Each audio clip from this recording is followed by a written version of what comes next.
Capítulo 3. Un poder misterioso que convence. ¿Cómo se justificará el hombre con Dios? ¿Cómo se hará justo el pecador? Solo por intermedio de Cristo podemos ser puestos en armonía con Dios y con la santidad, pero ¿cómo debemos ir a Cristo? Muchos formulan hoy la misma pregunta que hizo la multitud el día de Pentecostés, cuando, convencida de pecado, exclamó, ¿qué haremos? La primera palabra de la contestación del apóstol Pedro fue, arrepentíos. Poco después, en otra ocasión, dijo, arrepentíos pues, y volveos a Dios, para que sean borrados vuestros pecados. El arrepentimiento comprende tristeza por el pecado y abandono del mismo. No renunciamos al pecado a menos que veamos su pecaminosidad. Mientras no lo repudiemos de corazón, no habrá cambio real en nuestra vida. Muchos no entienden la naturaleza verdadera del arrepentimiento. Muchas personas se entristecen por haber pecado, y aún se reforman exteriormente, porque temen que su mala vida les acarree sufrimientos. Pero esto no es arrepentimiento en el sentido bíblico. Lamentan el dolor más bien que el pecado. Tal fue el pesar de Esaú cuando vio que había perdido su primogenitura para siempre. Balaam, aterrorizado por el ángel que estaba en su camino con la espada desenvainada, reconoció su culpa porque temía perder la vida, mas no experimentó un sincero arrepentimiento del pecado, no cambió de propósito ni aborreció el mal. Judas Iscariote, después de traicionar a su Señor, exclamó, he pecado entregando la sangre inocente.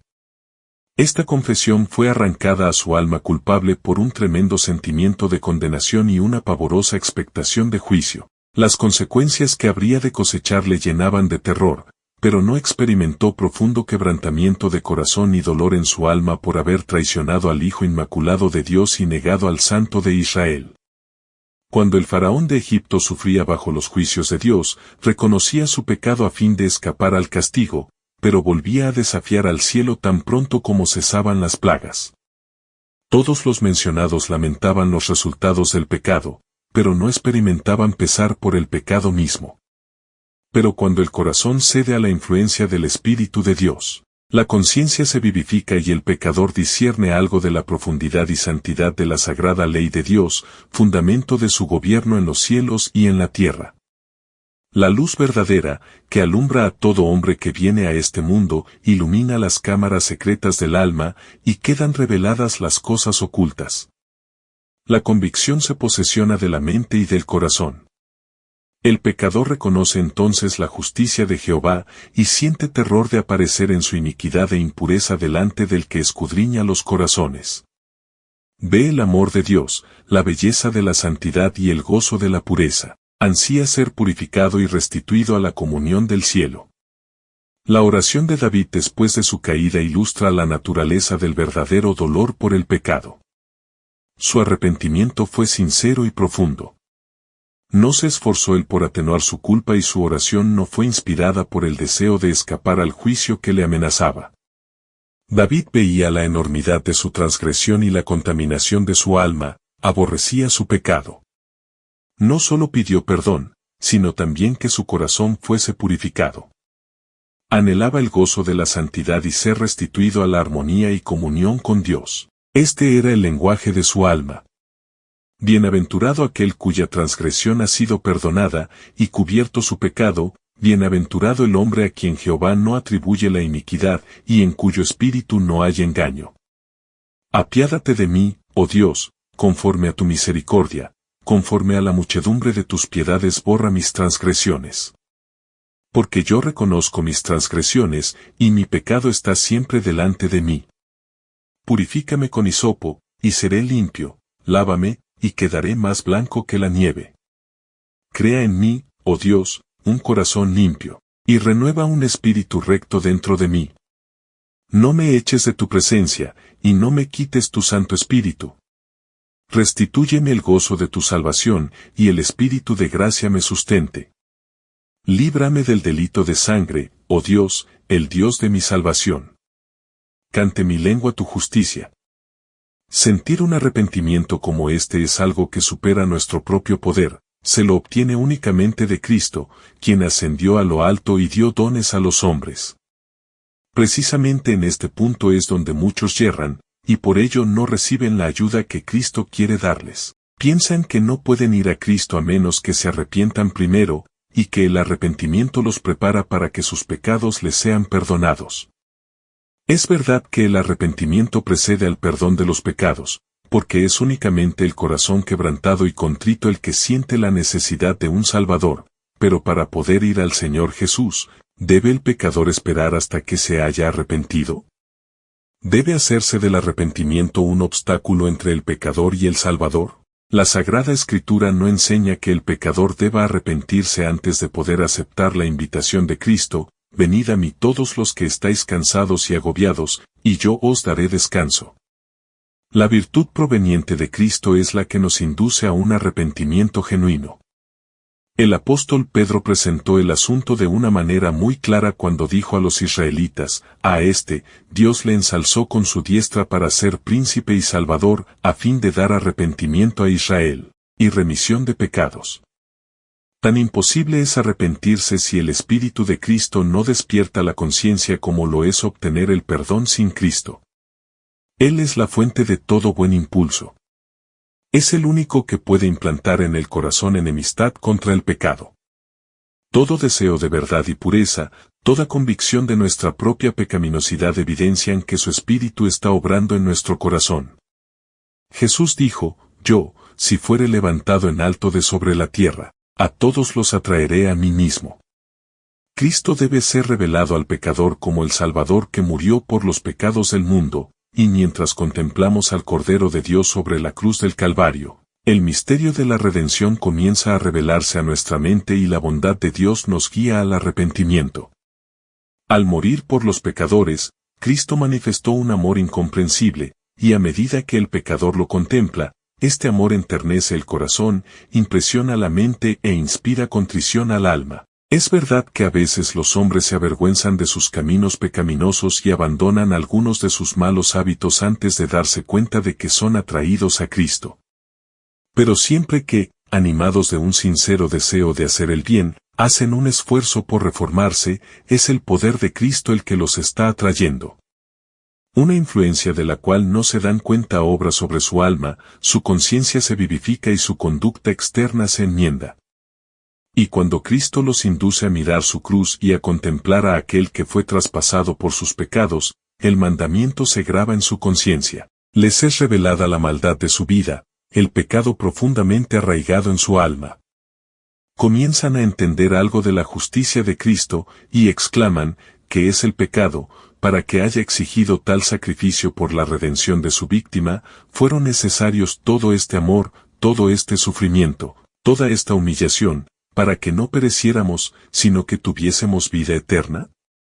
El pecador puede resistir a este amor, puede rehusar ser atraído a Cristo, pero si no se resiste, será atraído a Jesús. El conocimiento del plan de la salvación le guiará al pie de la cruz, arrepentido de sus pecados, los cuales causaron los sufrimientos del amado Hijo de Dios.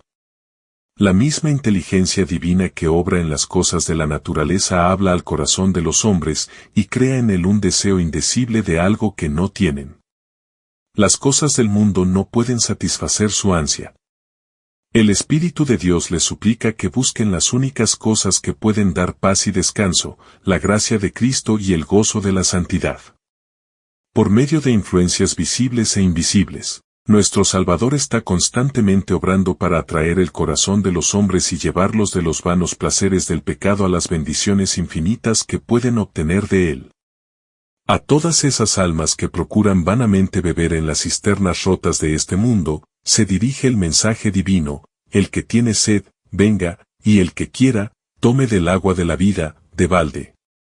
Vosotros, en cuyo corazón existe el anhelo de algo mejor que cuanto este mundo pueda dar, reconoced en este deseo la voz de Dios que habla a vuestra alma.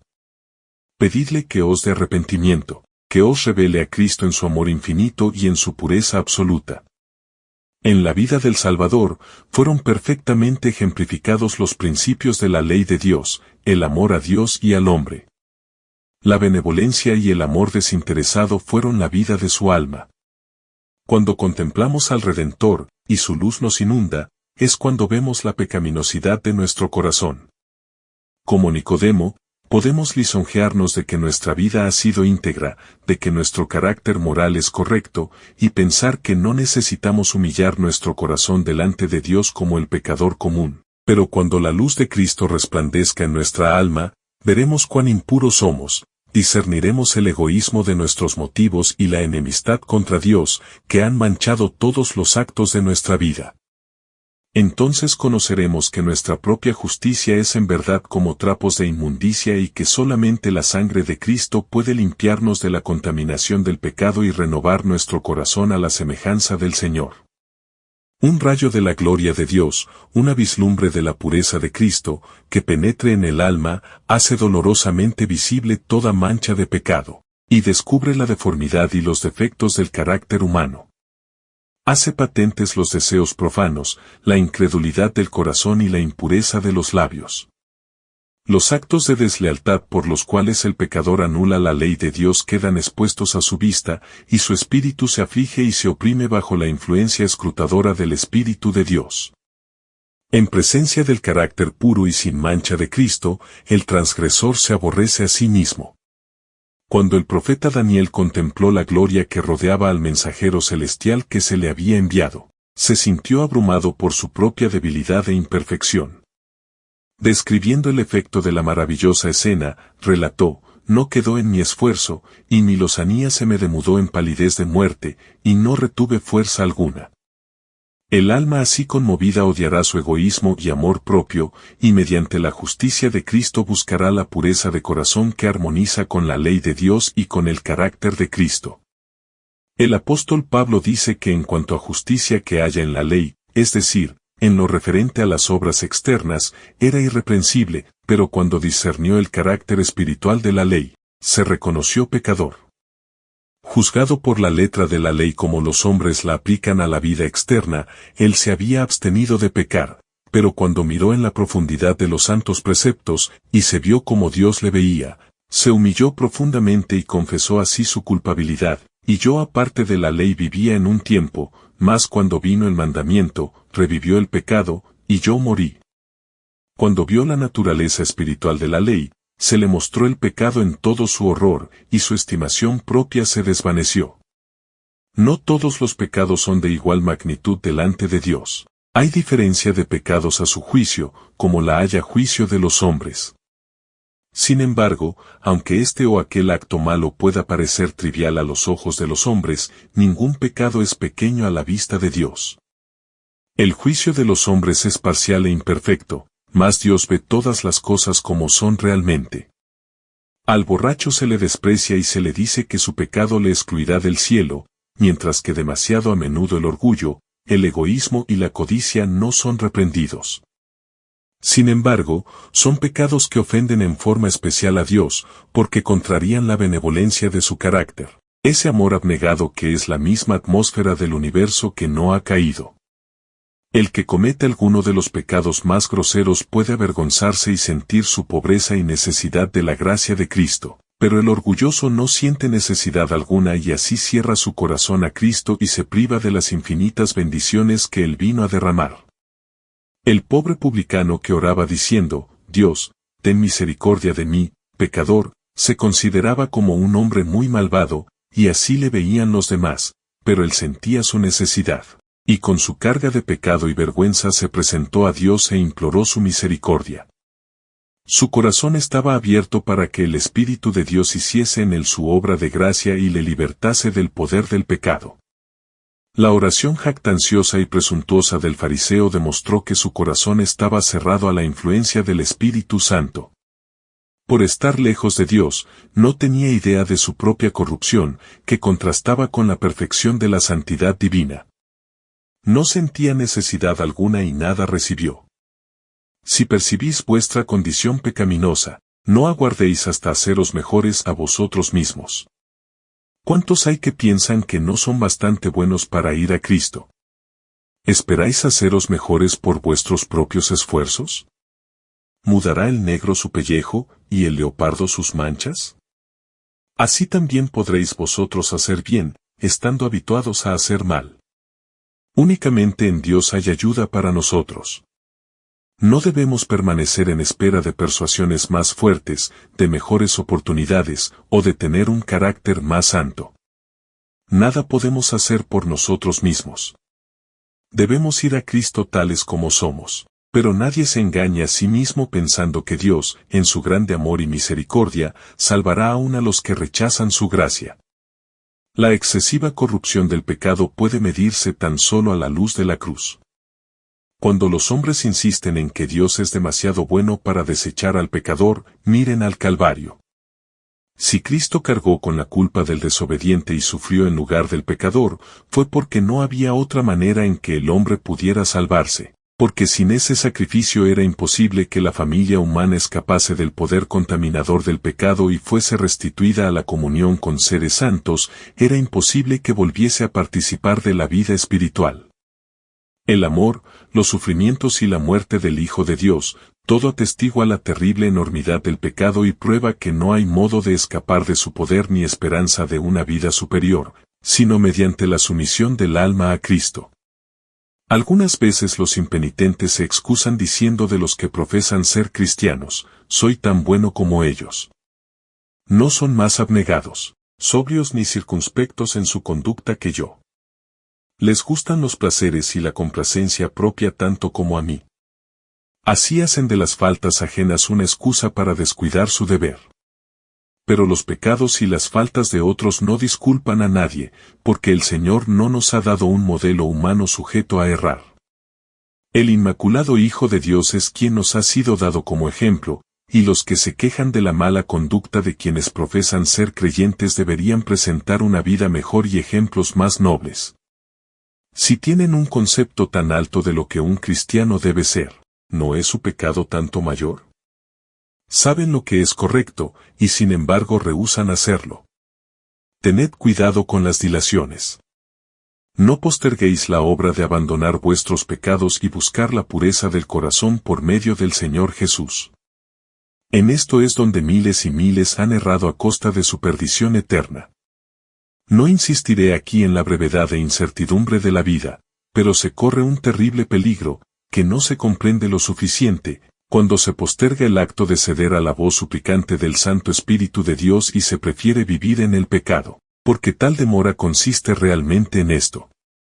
No se puede continuar en el pecado, por pequeño que se lo considere, sin correr el riesgo de una pérdida infinita. Lo que no venzamos nos vencerá a nosotros y nos destruirá. Adán y Eva se convencieron de que de un acto tan ínfimo como el de comer la fruta prohibida no podrían resultar consecuencias tan terribles como las que Dios había anunciado. Pero ese acto pequeño era una transgresión de la ley santa e inmutable de Dios y separó de éste al hombre y abrió las compuertas por las cuales se volcaron sobre nuestro mundo la muerte y desgracias innumerables. Y como consecuencia de la desobediencia del hombre, siglo tras siglo ha subido de nuestra tierra un continuo lamento de aflicción y aún a la creación gime bajo la carga terrible del dolor. El cielo mismo ha sentido los efectos de la rebelión del hombre contra Dios. El Calvario se destaca como un recuerdo del sacrificio asombroso que se requirió para expiar la transgresión de la ley divina. No consideremos, pues, el pecado como cosa trivial. Toda transgresión, todo descuido o rechazamiento de la gracia de Cristo, obra indirectamente sobre nosotros, endurece el corazón, deprava la voluntad, entorpece el entendimiento, y no solo os vuelve menos inclinados a ceder, sino también menos capaces de oír las tiernas súplicas del Espíritu de Dios. Muchos están apaciguando su conciencia inquieta con el pensamiento de que pueden cambiar su mala conducta cuando quieran, de que pueden tratar con ligereza las invitaciones de la misericordia y, sin embargo, seguir sintiendo las impresiones de ella. Piensan que después de menospreciar al Espíritu de gracia, después de echar su influencia del lado de Satanás, en un momento de extrema necesidad pueden cambiar su modo de proceder. Pero esto no se logra tan fácilmente. La experiencia y la educación de una vida entera han amoldado de tal manera el carácter, que pocos desean después recibir la imagen de Jesús. Un solo rasgo malo en el carácter, un solo deseo pecaminoso, persistentemente albergado, neutraliza con el tiempo todo el poder del Evangelio. Cada vez que uno cede al pecado, se fortalece la aversión del alma hacia Dios. El hombre que manifiesta un descreído atrevimiento o una estólida indiferencia hacia la verdad, no está sino cegando la cosecha de su propia siembra. En toda la Escritura no hay amonestación más terrible contra el hábito de jugar con el mal que estas palabras del sabio, prenderán al impío sus propias iniquidades. Cristo está listo para libertarnos del pecado, pero no fuerza la voluntad, y si ésta, por la persistencia en la transgresión, se inclina por completo al mal, y no deseamos ser libres ni queremos aceptar la gracia de Cristo, ¿qué más puede Él hacer? Al rechazar deliberadamente su amor, hemos labrado nuestra propia destrucción. He aquí ahora es el tiempo acepto, he aquí ahora es el día de salvación. Hoy, si oyereis su voz, no endurezcáis vuestros corazones. El hombre ve lo que aparece, mas el Señor ve el corazón humano con sus encontradas emociones de gozo y de tristeza, el extraviado y caprichoso corazón, morada de tanta impureza y engaño. El Señor conoce sus motivos, sus mismos intentos y designios. Ide a Él con vuestra alma manchada tal cual está. Como el salmista, abrid sus cámaras al ojo que todo lo ve, exclamando, escudriñame, oh Dios, y conoce mi corazón, ensáyame, y conoce mis pensamientos, y ve si hay en mí algún camino malo, y guíame en el camino eterno. Muchos aceptan una religión intelectual, una forma de santidad, sin que el corazón esté limpio. Sea vuestra oración, crea en mí, oh Dios, un corazón limpio, y renueva un espíritu recto dentro de mí. Sed leales con vuestra propia alma. Sed tan diligentes, tan persistentes, como lo seríais si vuestra vida mortal estuviese en peligro. Este es un asunto que debe decidirse entre Dios y vuestra alma, y es una decisión para la eternidad. Una esperanza supuesta, que no sea más que esto, llegará a ser vuestra ruina. Estudiad la palabra de Dios con oración. Ella os presenta, en la ley de Dios y en la vida de Cristo, los grandes principios de la santidad, sin la cual nadie verá al Señor. Convence de pecado, revela plenamente el camino de la salvación. Prestadle atención como a la voz de Dios hablando a vuestra alma. Cuando veáis la enormidad del pecado, cuando os veáis como sois en realidad, no os entreguéis a la desesperación, pues a los pecadores es a quienes Cristo vino a salvar. No tenemos que reconciliar a Dios con nosotros, sino que, oh maravilloso amor, Dios estaba en Cristo, reconciliando consigo mismo al mundo. Por su tierno amor está atrayendo así los corazones de sus hijos errantes. Ningún padre según la carne podría ser tan paciente con las faltas y los yerros de sus hijos, como lo es Dios con aquellos a quienes trata de salvar. Nadie podría argüir más tiernamente con el pecador. Jamás enunciaron los labios humanos invitaciones más tiernas que las dirigidas por él al extraviado. Todas sus promesas, sus amonestaciones, no son sino la expresión de su amor inefable. Cuando Satanás acude a decirte que eres un gran pecador, alza los ojos a tu Redentor y habla de sus méritos. Lo que te ayudará será mirar su luz. Reconoce tu pecado, pero di al enemigo que Cristo Jesús vino al mundo para salvar a los pecadores, y que puede ser salvo por su incomparable amor. El Señor Jesús hizo una pregunta a Simón con respecto a dos deudores. El primero debía a su Señor una suma pequeña y el otro una muy grande, pero él perdonó a ambos, y Cristo preguntó a Simón cuál deudor amaría más a su Señor. Simón contestó, aquel a quien más perdonó. Hemos sido grandes deudores, pero Cristo murió para que fuésemos perdonados. Los méritos de su sacrificio son suficientes para presentarlos al Padre en nuestro favor. Aquellos a quienes ha perdonado más le amarán más, y estarán más cerca de su trono para alabarle por su grande amor y su sacrificio infinito. Cuanto más plenamente comprendemos el amor de Dios, mejor nos percatamos de la pecaminosidad del pecado. Cuando vemos cuán larga es la cadena que se nos arrojó para rescatarnos, cuando entendemos algo del sacrificio infinito que Cristo hizo en nuestro favor, nuestro corazón se derrite de ternura y contrición.